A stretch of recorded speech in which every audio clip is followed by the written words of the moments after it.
Oh, Kediri. Kediri kan mudah-mudahan Kediri itu sudah simbol ke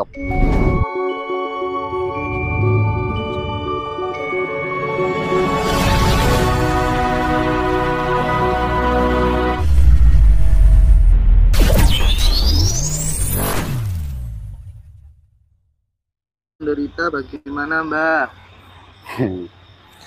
Ya kalau hidup tidak menderita, kadang berharta, beristri cantik, sudah kecukupan masih menderita. Itu karena ketekanan keinginan. Mengapa kita menderita? Kadang orang kekurangan pun nggak menderita, kadang orang kaya kecukupan menderita, karena itu masih mengendalikan nafsu. Berarti nafsu nggak usah dikendalikan, mau diendapkan, disadari diri kita kenapa kita itu menderita padahal sudah kecukupan. Apa yang sebut kita ya tadi kita lihat samudra itu, yang ombak itu samudranya laut atau airnya, dan air itu bilanglah air itu tetap baik, tetap jernih. Jangan pernah bilang air itu kotor, karena air adalah simbol panguripan, simbol kehidupan. Air tetaplah jernih. Mungkin yang kotor tempat atau wadahnya tadi itu.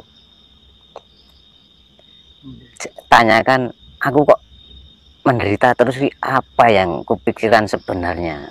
Kadang galut-galut, itu adalah dorongan-dorongan nafsu.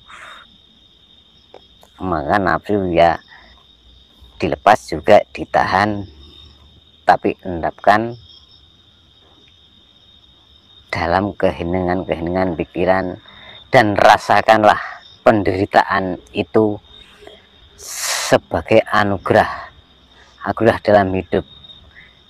Bersyukur saya masih bisa merasakan menderita seperti ini. Itu nanti kita akan terbuka, ingat semuanya. Kita bersyukur masih bisa merasakan penderitaan. Nanti suatu saat kita nggak menderita, ingat orang-orang saudara-saudara yang menderita rasanya seperti itu. Maka orang baik mungkin harus jelek dulu, harus nggak benar dulu, mungkin itu memahami. Ibaratnya orang Jawa, sudah makan pahit, asin, pedas, kecut, basi, sudah dimakan semua. Jadi kita selalu ingat saudara-saudara kita, nggak pernah menghinakan, nggak usah mengecek, nggak usah apa. Kita itu semua unsur kita, bahan kita sama, gitu aja. Berusaha baik kepada makhluk, pada siapapun, tapi jangan menjadi orang baik. Berusaha untuk baik. Saking niki Mbah, saking Sofi Jos. Rahayu Jowo Joyo Jayanti nderek tanglet Mbah Muluk. Rayu. Pripun kahanan Kediri kedepanipun? Oh, Kediri kan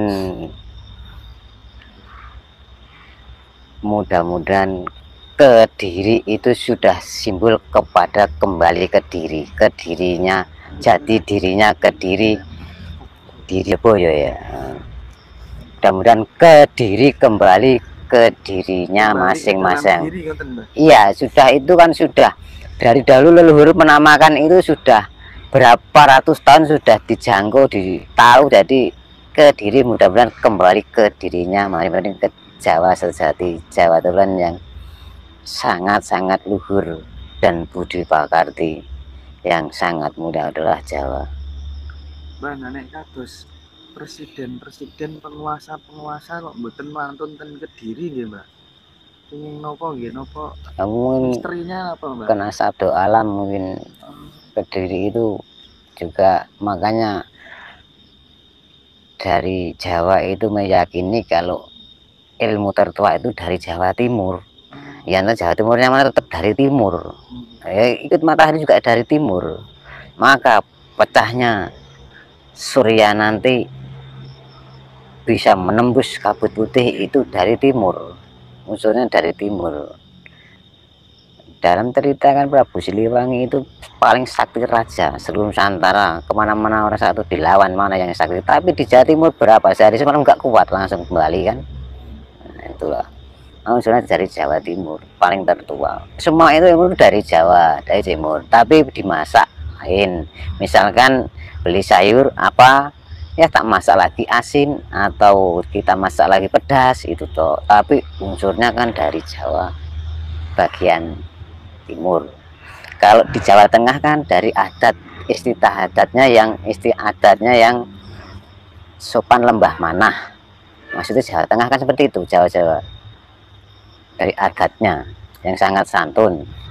Jawa Timur kan dari keilmuannya kan seperti itu. Pernah mendapatkan keterangan gini Mbak, orang itu mata batinnya tidak akan pernah bisa terbuka jika satu, belum pernah bertapa, dua, belum pernah munajat, tiga, tidak menghabiskan seluruh hartanya untuk bersedekah sampai miskin. Nonton itu pripun Mbak? Wah, itu kitabnya dari mana? Bikin kitab sendiri, nggak ada kitabnya. Mata batin itu kok harus topo maksudnya dia itu maksudnya apa, misalkan bilang begitulah. Tapi maaf saja, mungkin kita ya tetap saudara, saya itu pendapat itu lain-lain, kita hargai saja itu pendapatnya itu. Tapi ya monggo, tapi kalau topo itu maksudnya nyetop opo-opo, apa saja yang sekiranya kita nggak baik ya itu di batin elek. Mosok batin elek berarti kita yang jelek. Kalau batin elek orang itu, berusahalah kita itu batin baik, baru bagaimana kita itu sama manusia itu, baik jelek benar salah itu sudah menjadi satu, nggak bisa baik ada salah, salah ada baik, jelek ada baik, baik ada jelek, jadi nggak bisa itu tadi. Terus nah, maksudnya apa itu doa bersama itu? Namun doa bersama kok ngerampok neng Gusti Allah, doa satu-satu. Doa itu padahal doa itu adalah rahasia kita satu sama yang widi. Rahasia kita doa itu tidak bersama-sama. Misalkan kita bersama doa, mungkin doanya itu juga sama tapi kan lain dalam batin pikiran. Maka doa itulah rahasia ilahi sama kita. Kabul dan tidak itu rahasia kita. Maka kalau kita bareng-bareng berdoa itu terus doanya sama sambil doa itu rahasia kita sama ilahi tok yang mengetahui kok. Dikabulkan dan sudah mengetahui kok batin pikiran kita. Oh, doa saya dijawab dan tidak itu sudah tahu kok. Karena doa itu dalam keyakinan meleset seujung rambut dalam menyebut kepada Sang Yang Widi ilahi kita sudah dapatnya lain. Jadi jangan sampai goyah doa itu, jangan sampai meleset seujung rambut pun dalam keyakinan kita pada ilahi. Satu detik pun sudah sudah terasa dijawab atau tidak sudah terasa. Kalau munajat terus bersama terus apa tadi yang ketiga itu? Harus menghabiskan hartanya untuk bersedekah. Takarannya misalkan kamu kaya, kamu miskin, kamu sederhana, kamu misalkan sangatlah sengsara, itu tugas-tugas kita sudah dicukupan tahu, dan itu yang sangat miskin, kita yang sudah enak tahu yang sengsara kan sebenarnya suruh-suruh seperti itu. Terus kita mencari harta terus menghabiskan untuk hanya menempuh mata batin itu yang ditempuh itu ketulusan, keikhlasan, kesabaran, dan berapa saat waktu pun lepas sedikit yang nggak bisa menempuh mata batin itu.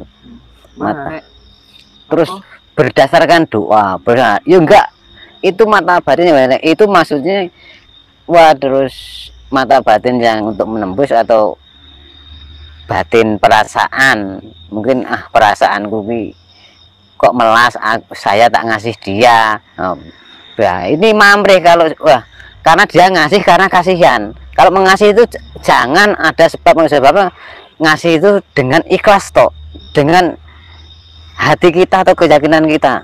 Masa kita kasih orang ini kasihan tak kasih ya, itu pun sudah nggak berguna. Makanya hati-hati meleset satu sedikit pun. Makanya jangan pernah mengharap kita memberi orang terus mengharap tak memberi itu pada orang. Kalau saya sedekah itu mudah-mudahan rezeki saya lancar, jangan begitu, malah justru itu penghalang. Kalau mau memberi saya sudah yakin ikhlas, lepas kita beri orang Jawa sing tangan ngelungi tangan kiwa orang mburi, maksudnya kan seperti itu. Jangan pernah mengharap apapun, makanya hilangilah aku itu tadi kalau akan menghilangkan penderitaan. wah aku sing marai sugih kalau aku sing nulung kalau, wah itulah aku itu punya yang Sang Widi. Berarti anu Mbah, kados torikot ngoten niku Mbah. Kalau apa tuh namanya, Cak Nun kan sering ngendikan apa ki jenenge, aku ki ora iso nulung awakmu sampean, sing iso nulung awakmu ki wis cukup Allah karo Rasulullah. Berarti kita nggak usah ngandalkan guru-guru, mursyid-mursyid apa gitu, Mbah. Loh ya enggak perlu loh, yang menolongmu adalah Allah. Allah lah kita ilahi. Yang menolong itu kita sendiri, Rasulullah itu kita itu yang menolong itu kita sendiri, Rasulullah itu kita itu juga Rasul utusan, jadi kita itu nah Rasulullah itu kita sendiri, kita itu juga Rasul Allah. Jadi kalau kita sebagai Rasul ingat ya, aku utusan, masalah siratal sudah lurus, kita jangan sampai kepleset dalam. Dan maka hati-hatilah, maka kalau sudah melihat samudra tadi, berbaliklah arah yang kau inginkan itu sudah kau lewati, kan seperti itu sebenarnya, sudah menunggu keinginan itu, hanya saja kamu menekan kemampuanmu, terus kita menyadari itu akan sampai keinginan, tercapai keinginan. Tapi kalau berdoa adalah raja ilahi dengan kita sendiri, dengan jati kita diri sendiri, jangan pernah meleset satu ujung rambut pun, nanti dapatnya lain. Iya, tidak. Dan kelembutan itu tak akan terasa jawaban itu. Sangatlah lembut menyentuh jawaban dalam rohani kita, dalam batin kita nanti. Dan kita akan tenang karena terjawab doanya, kita tinggal menunggu datangnya jawaban itu. Karena sudah terjawab. Iya itu punya ilahi, maka jangan pernah sanggup atau iya kalau memang ragu. Gitu loh. Makanya kalau berangkat itu bisa dijamin besok berangkat jam 8 itu pun masih meleset kok, apalagi datangnya besok datang sampai sana jam 11 belum tentu datang, itu nggak bisa di jam. Kalau berangkat itu di jam-jam 8 kadang bisa kurang bisa lebih kok. Nah itulah dalam jalan hidup seperti hati-hatinya dari sebet yang sangat besar. Kita dilahirkan tadi dari kesalahan, dalam kenikmatan dilahirkan dari seorang ibu pun dari pintu kenikmatan juga. Iki saking Mbak Wati Mesra. Salam rahayu, mugi paringi sehat selalu jenengan. Rayu. Badik tanya Mbah, aku mimpi jumpa Pak Soekarno, ngucapnya salam terus jabat tangan dan diberi sesuatu kayak merah delima. Niku artinya apa Mbah? Ya itu suatu anugerah diberi leluhur. Kan disiram bunga itu maksudnya orang mati itu harus meninggalkan wangi nama.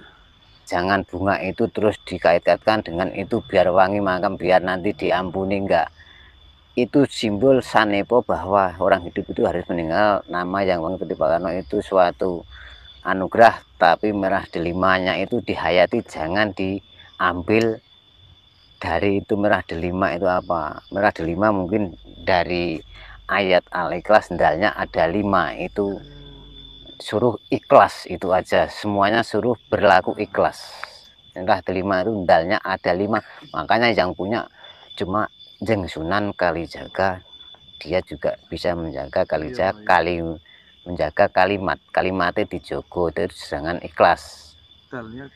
Dalnya karena gadal yang punya seperti itu. Dan juga yang punya namanya apa itu pernah diceritakan sering, tapi dari dahulu kalau penduduk saya kan tidak merdai itu kodrat juga, keajaiban juga. Tapi ya syahadat itulah sahdat kita itu, sahdat kita kepada Gusti itu yang punya, dia seperti itu yang bisa bertemu dengan Gusti langsung. Itu yang punya yang namanya peduk itu ya itu. Kalau di saya sendiri nggak ada, makanya jangan tergesa dalam dunia-dunia seperti itu saudara-saudara. Lah percayalah diri kita itu sudah penuh kemuliaan anugerah. Bukalah semua yang menyelimuti itu dengan jiwa rohani hati, dengan keyakinan dulu, baru kita temukan sabar dan ikhlas. Sudah nanti ketemu semua, keinginan akan terjawab. Saking Sofi Chandra, Mbah Muluk derek Tanglet. Kulo nate ditemui wujud nyata macan putih, dan jarak beberapa tahun kemudian ditemui orang Arab pakai jubah putih. Tapi diem saja, dia nggak ngomong sama sekali. Mohon pencerahan. Ya, harimau simbol binatang yang sangat buas, tapi dia putih hatinya. Biarpun dia itu enggak perbuatan, dia itu garang apa saja, maka kita itu melihat itu jangan dilihat dari segi orang penampilannya. Mungkin lebih orang Arab ini diam aja, ya mudah-mudahan aja itu difahami. Tahanlah semua keinginan atau kesesatan dan tenangkanlah jiwa itu. Maka yang dihayati perlu dihayati. Kita harus memandang apapun, sekarang apapun, sejarah apapun, kita harus memandang tetap